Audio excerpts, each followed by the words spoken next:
uma vez, boa noite a todos, graça e paz. Nós estamos na nossa série de mensagens, o doce som da graça. Chegando hoje, a 7ª semana, o doce som da graça, baseada na Bíblia Sagrada e no livro Evangelho Maltrapilho de Brennan Manning. Nosso tema da noite é o Evangelho de Cristo. O Evangelho de Cristo. Marcos capítulo 12, versículos 38 ao 40. Nosso tema, o Evangelho de Cristo. Se achou, você coloca a mão sobre a sua Bíblia e nós vamos orar. Santo Deus, graças te damos pelo seu agir em nós, porque sabemos que operando Deus ninguém pode impedir. Quando tu operas, Senhor, portas são abertas onde não tem portas. Quando tu operas, Senhor, milagres acontecem. Quando tu operas, o impossível torna-se real. Graças te damos pelo seu agir em nós. Graças te damos pelo teu Espírito Santo que em nós habita e que nos impulsiona a ir além, a sair da zona de conforto e avançar no novo e vivo caminho. Graças te damos pelo teu povo, pela tua igreja aqui presente, por aqueles que nos escutam agora através da rádio ou através da internet. Que essa palavra venha impactar nos nossos corações, transformar as nossas vidas para a tua glória.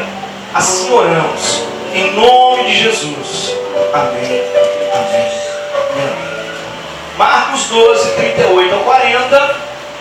O Evangelho de Cristo é o nosso tema da noite. Diz a palavra de Deus: ao ensinar, Jesus dizia: cuidado com os mestres da lei.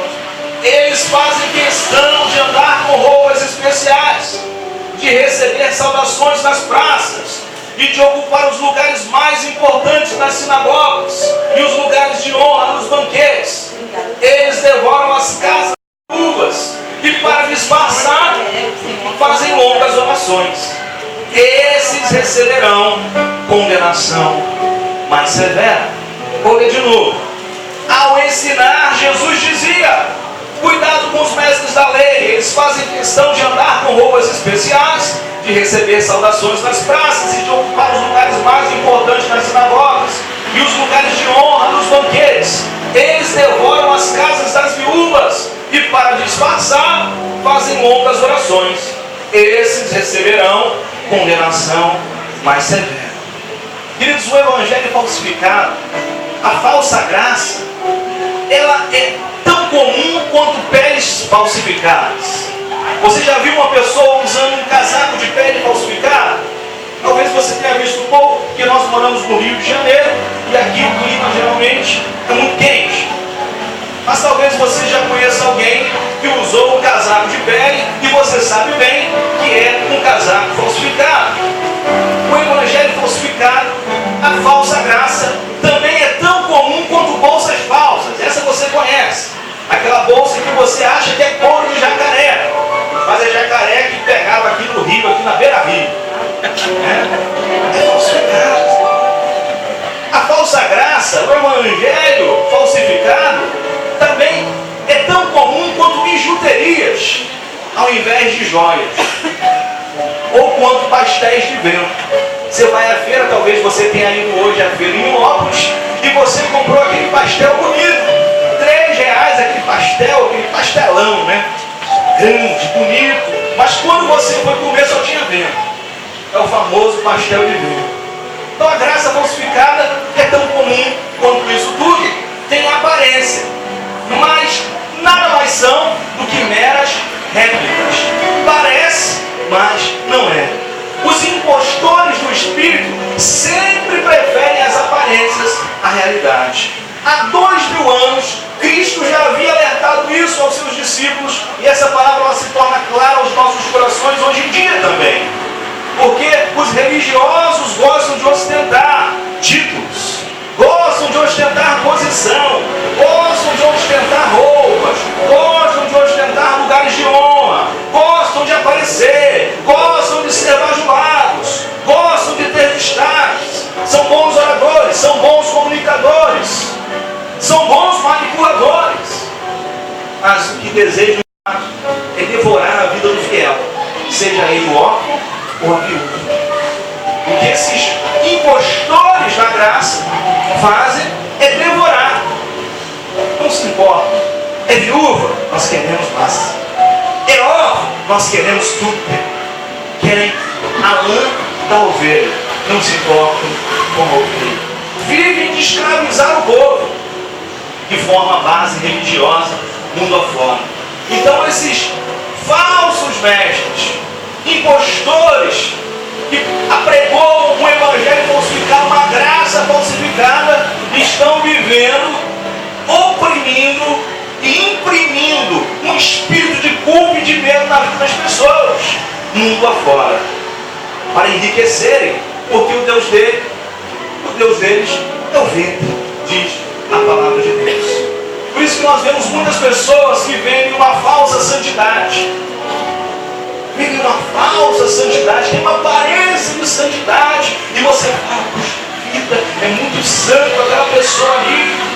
Mas na verdade aquela pessoa que vende uma falsa santidade, muitas vezes baseia a sua liderança em tirania, em opressão, em jugo de escravidão.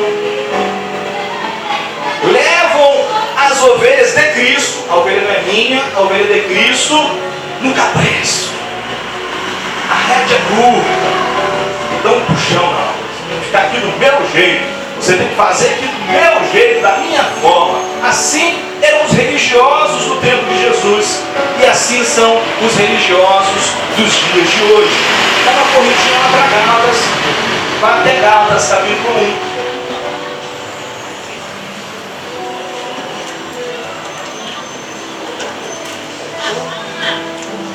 Gálatas capítulo 1, e fica em Gálatas. Gálatas capítulo 1, versículos 1 ao 5. Gálatas 1 ao 5, vai dizer o Evangelho de Cristo. Paulo, apóstolo, enviado não da parte de homens, nem por meio de pessoa alguma, mas por Jesus Cristo e por Deus Pai, que o ressuscitou dos mortos, e todos os irmãos que estão comigo, as igrejas da Galácia. A vocês, graça e paz da parte de Deus, nosso Pai, e do Senhor Jesus Cristo, que se entregou a si mesmo por nossos pecados, a fim de nos resgatar desta presente era perversa, segundo a vontade de nosso Deus e Pai, a quem seja a glória para todos sempre. Amém. É interessante que Paulo vem e ele diz, quem está dizendo é Paulo, apóstolo. Ele mostra as suas credenciais apostólicas. Meu nome é Paulo, mas eu sou apóstolo. Mas eu sou apóstolo não da parte de homens, eu sou apóstolo da parte de Deus. O meu chamado foi um chamado diferenciado. O Senhor me chamou quando ainda era ímpio, quando eu era perseguidor da sua igreja, e apareceu para mim, e eu caí no cavalo literalmente. E o Senhor depois disso me levou ao terceiro céu. O Senhor depois disso me revelou o Evangelho eterno, o Evangelho da sua graça. Eu fui chamado por Ele. Ele me ama. Ele ama vocês também, por isso eu estou escrevendo isso para vocês. E a vocês, graça e paz da parte do nosso Pai, nosso Deus, Pai do nosso Senhor Jesus Cristo, que se entregou a si mesmo por nossos pecados. Quem se entregou a si mesmo? Cristo.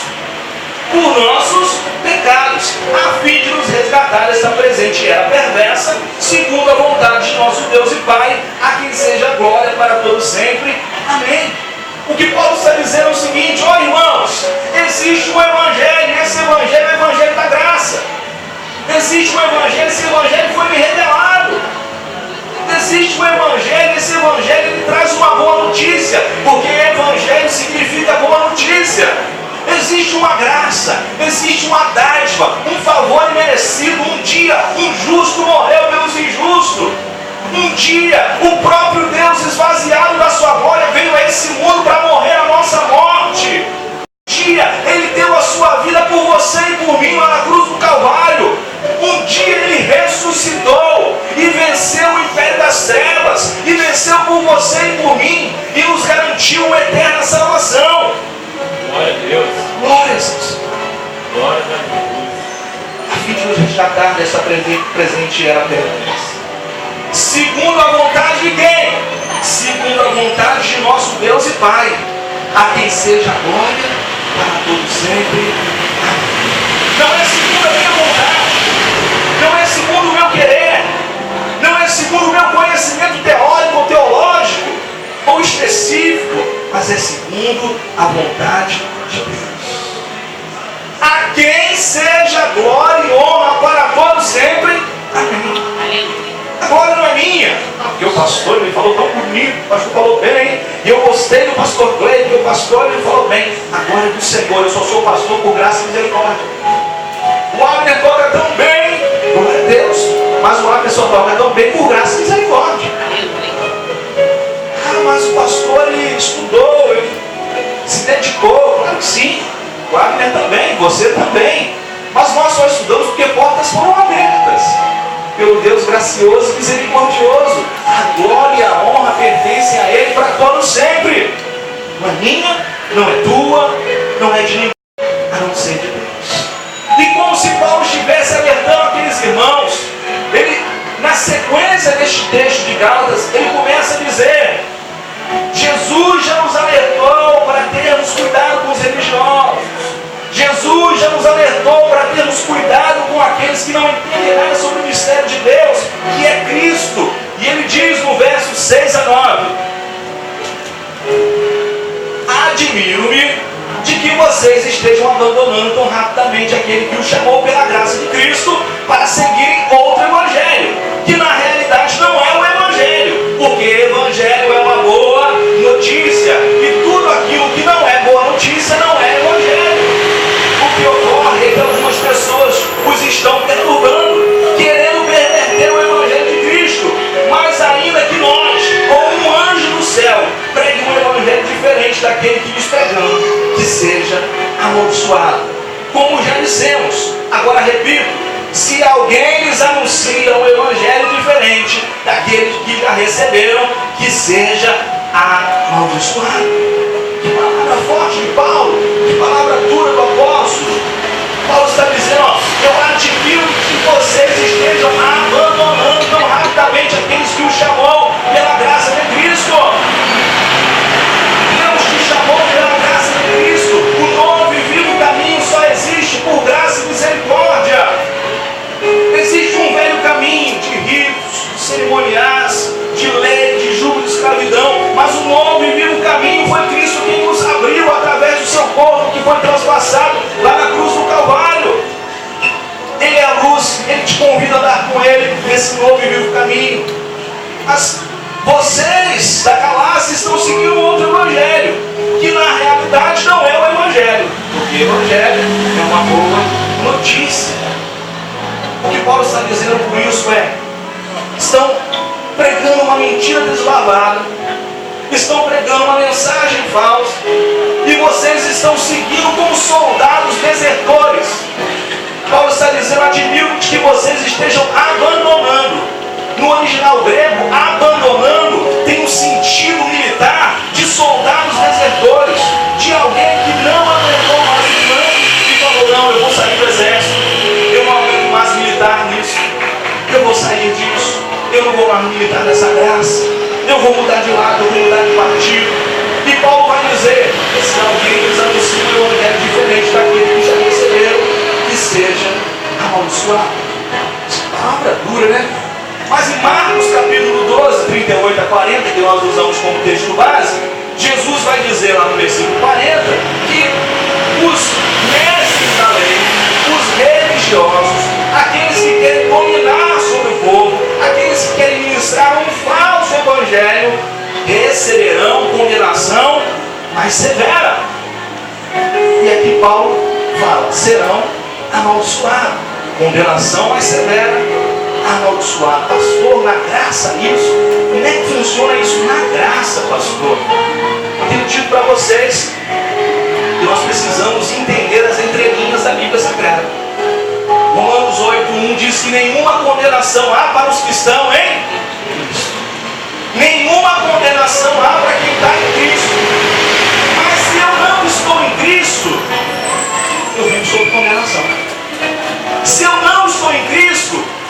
debaixo de maldição.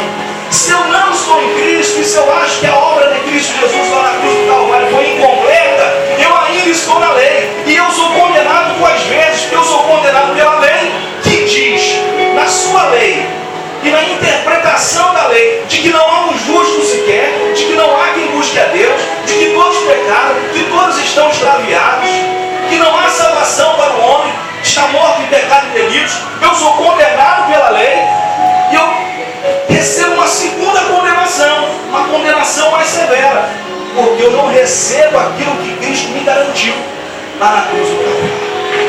E o sangue de Cristo Jesus me purifica de todo pecado.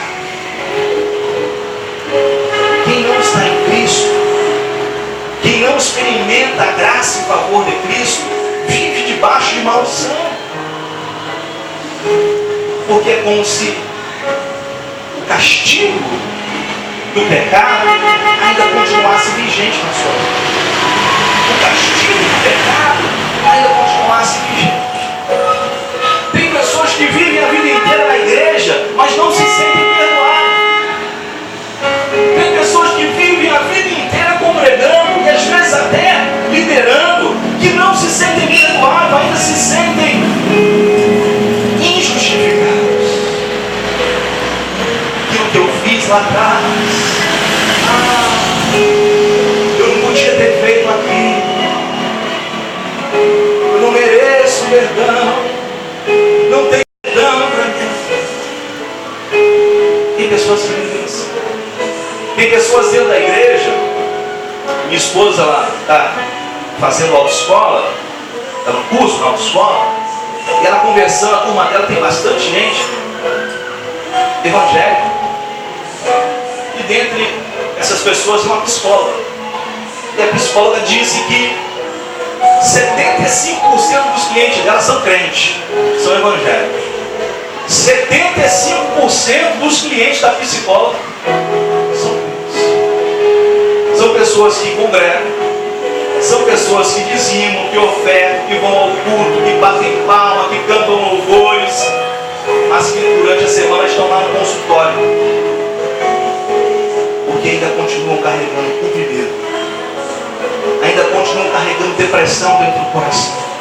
Não conseguiram entender o perdão e a graça de Deus, não conseguiram entender o favor imerecido que Deus nos concede, não conseguiram entender que há um evangelho eterno e o evangelho de Cristo.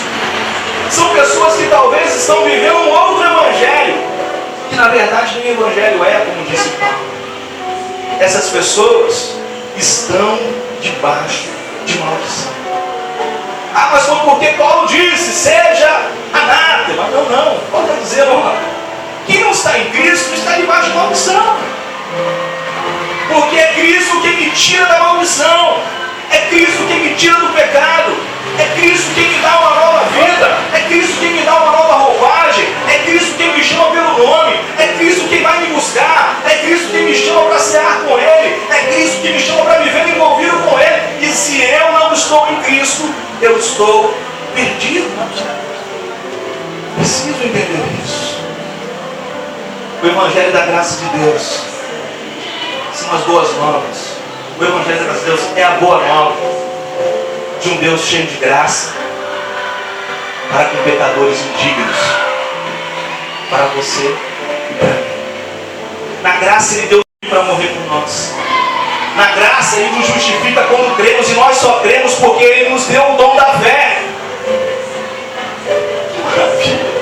Ele morre a minha morte, Ele ressuscita ao terceiro dia, Ele abre um novo e vivo caminho, Ele me chama de filho, Ele me dá a herança, Ele me abençoa com todas as bênçãos, Ele coloca uma nova roupagem, Ele coloca a sandália nos meus pés, Ele coloca anel no meu dedo, Ele me chama para cear com Ele, Ele me chama para viver com Ele, e tudo isso porque Ele é amor, porque Ele me ama e te ama muito, e se entregou por cada um de nós. Tudo provém de Deus, tudo provém de Deus, que nos justificou em Cristo, disse Paulo lá em 2 Coríntios 5,18.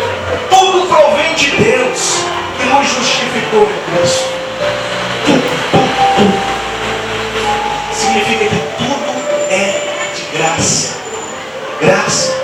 sobre graça.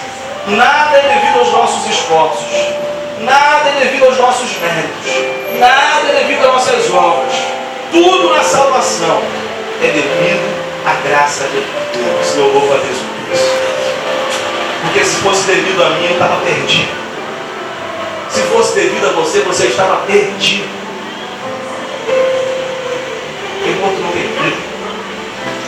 Cego pelo pecado não consegue enxergar o novo e vivo caminho. O mundo está em trevas. O mundo jaz no maligno. O mundo está perdido. Mas vem Jesus e diz: eu sou a luz do mundo.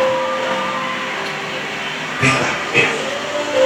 Aí vem Jesus e diz para mim: você que estava morto, viva. Aí vem Jesus e diz: você que estava paralisado por causa do pecado, você que estava paralisado, perdoados são os teus pecados. Levanta, ande comigo. Jesus te convida, Jesus me convida, Jesus nos convida a andar com Ele todos os dias. E tudo isso, graças a Deus. É graça sobre graça. Mas a religião, ela abandonou o domínio do respeito pela pessoa há muito tempo. Já perdeu o respeito pelas pessoas há muito tempo. A religião, ela preocupa-se com o tempo. A religião, ela preocupa-se com estruturas de cimento. A religião, ela se preocupa com estruturas de pedra. E se esquece do ser humano, que Cristo veio para trazer vida, que Cristo veio para libertar. A religião se preocupa em construir um templo de 300 milhões de reais. A custa sabe Deus do quê? Sabe Deus do quê? A religião se preocupa com isso. E diz: você tem que dar, porque eu vou dar o 10. É assim que a religião diz. Se você não der, não tem bênção. Se você não der, não tem provisão.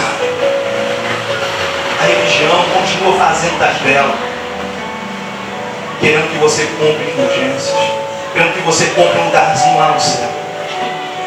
A religião continua assim. Não se preocupa com o ser humano que Cristo veio para resgatar. Não se preocupa com vidas que estão perdidas e carentes, esperando receber um abraço, um afago, um carinho. A religião não se preocupa com isso. Essas pessoas, tira daqui. Essas pessoas eu não quero aqui. Se não servir para os meus propósitos, não quero nem que fique comigo.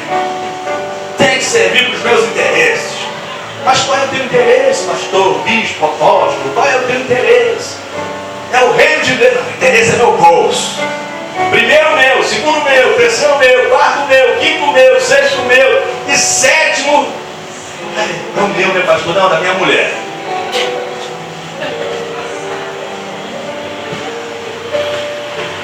Estão preocupados com estruturas de cimento, de pedra, mas não se preocupam com o ser humano de carne e osso. Não se preocupa com o ser humano. Gálatas 2, 1 a 6.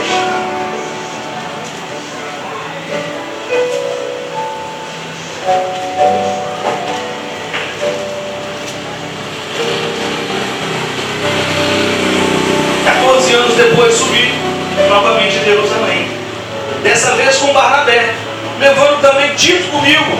Fui para lá por causa de uma revelação e expus diante deles o evangelho que prego entre os gentios, fazendo porém em particular os que pareciam mais influentes, aos apóstolos, para não correr ou ter corrido em vão.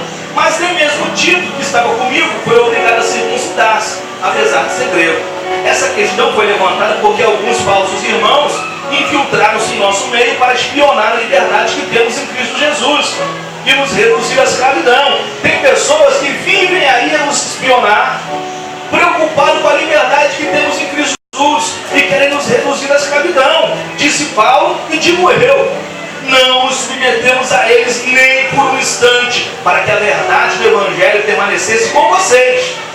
Quanto aos que pareciam influentes e que eram, então não faz diferença para mim. Deus não julga pela aparência. Tais homens influentes não me acrescentaram nada. Paulo agora pareceu arrogante, né? Paulo agora encheu o peito e falou assim: ó, esses apóstolos todos aí não me acrescentaram nada. Que arrogância de Paulo. Paulo foi arrogante. Não,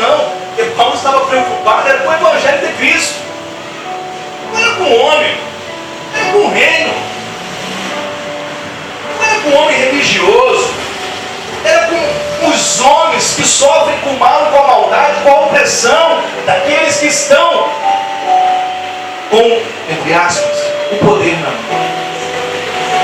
Paulo estava preocupado com o ser humano, porque ele sabia que o propósito de Deus na redenção do ser humano era transformar você e eu como homens e mulheres de verdade, a imagem e semelhança de Cristo. E para sermos transformados como seres humanos de verdade, a imagem e semelhança de Cristo, precisamos estar ligados à verdade do Evangelho de Deus, da graça de Deus. Versículo 16.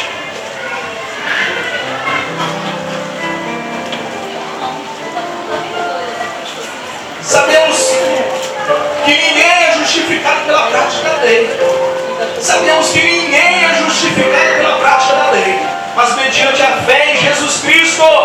Assim nós também cremos em Cristo Jesus para sermos justificados pela fé em Cristo e não pela prática da lei, porque pela prática da lei ninguém será justificado. O que aqueles irmãos da Galácia estavam fazendo, o que aqueles irmãos das igrejas da Galácia, não era uma igreja, eram várias igrejas na Galácia, nas regiões circunvizinhas, que estavam fazendo era abandonar o Evangelho da graça de Cristo para viver uma vida através da lei cerimonial judaica. E Paulo diz: pela prática da lei ninguém será justificado. Versículos 17 a 21. Se porém procuramos ser justificados em Cristo, descobrimos que nós mesmos somos pecadores. Será Cristo então ministro do pecado? De modo algum. Se reconstruo o que destruí, provo que sou transgressor, pois por meio da lei eu morri para a lei, a fim de viver para Deus. Fui crucificado com Cristo. Assim já não sou eu quem vive, mas Cristo vive em mim. A vida que agora vivo no corpo, vivo pela fé no Filho de Deus, que me amou e se entregou por mim. Não anulo a graça de Deus, pois se a justiça vem pela lei, Cristo morreu inutilmente. Eu quero ler essa mesma passagem na Bíblia da Mensagem, na tradução de Eugênio Peters. Gálatas 17 a 21. Essa mesma passagem na Bíblia da Mensagem diz assim: já perceberam que ainda não somos perfeitos? Grande novidade. Mas vendo que gente como eu, que creu em Cristo e foi justificado por Deus, não é perfeito, teriam vocês a ousadia de acusar Cristo de ser conivente com o pecado? Que acusação leviana! Se eu tentasse ser justo praticando o bem, estaria reconstruindo aquilo que destruí, estaria agindo como um charlatão. Explico o que aconteceu comigo. Tentei guardar regras e me esforcei para agradar a Deus, mas isso não funcionou. Então desisti de ser um homem da lei para me tornar um homem de Deus. A vida de Cristo me mostrou como fazer isso e me deu capacidade de viver assim. Eu me identifico totalmente com Ele. De fato, fui crucificado com Cristo. Meu ego não ocupa mais o primeiro lugar. Pouco me importa parecer justo ou ter um conceito entre vocês. Não estou mais tentando impressionar Deus. Agora Cristo vive em mim. A vida que vivo não é minha, mas é vivida pela fé no Filho de Deus que me amou, se entregou por mim. Eu não volto mais atrás. Não estou falando que voltar para a velha religião de guardar regras e agradar os outros é abandonar a nova vida de relacionamento com Deus. Não posso desprezar a graça de Deus. Se é possível ter um relacionamento vivo com Deus apenas guardando regras, Cristo morreu. O que Paulo está dizendo aqui? Talvez você olhe para mim e talvez você olhe para si mesmo e você ainda veja que não é perfeito. Talvez você olhe para você e para mim e diga: puxa vida, eu ainda não sou perfeito. Será que a obra de Cristo Jesus lá na cruz do Calvário foi incompleta? Será que a obra de Cristo Jesus lá na cruz do Calvário faltou alguma coisa? Porque eu ainda não sou perfeito. Eu tenho dito para você e vou continuar dizendo que nós estamos nesse processo. Ainda vemos como por espelho mas um dia veremos face a face. Ainda não o conhecemos por completo, mas um dia o conheceremos como dele nós somos conhecidos. Ainda estamos precisando ser retocados todos os dias de nossas vidas. Isso faz parte do processo, isso faz parte do amadurecimento. O importante é andar com Ele, o importante é largar a vida religiosa, é largar a vida prostrada e caída, é largar a vida carnal e entender: eu tenho um chamado, eu tenho um propósito, e esse propósito é andar com Deus e relacionar com Deus. E nesse caminho de relacionamento com Deus, eu vou sendo gerado, eu vou sendo formado, eu vou sendo forjado, eu vou sendo capacitado, dia após dia, hora após hora. Aleluia. Esse é o chamado de Deus para mim e para você. Chamado de Deus para a igreja. Paulo diz: não é porque eu estou nesse processo que eu tenho que retroceder e viver na lei. Não é porque eu estou nesse processo que eu tenho que procurar me justificar a mim mesmo. Não é porque eu estou nesse processo que eu tenho que viver velhas práticas. Não é porque eu estou nesse processo que eu tenho que reconstruir aquilo que já foi destruído. Não é porque eu estou nesse processo que eu vou parar com tudo.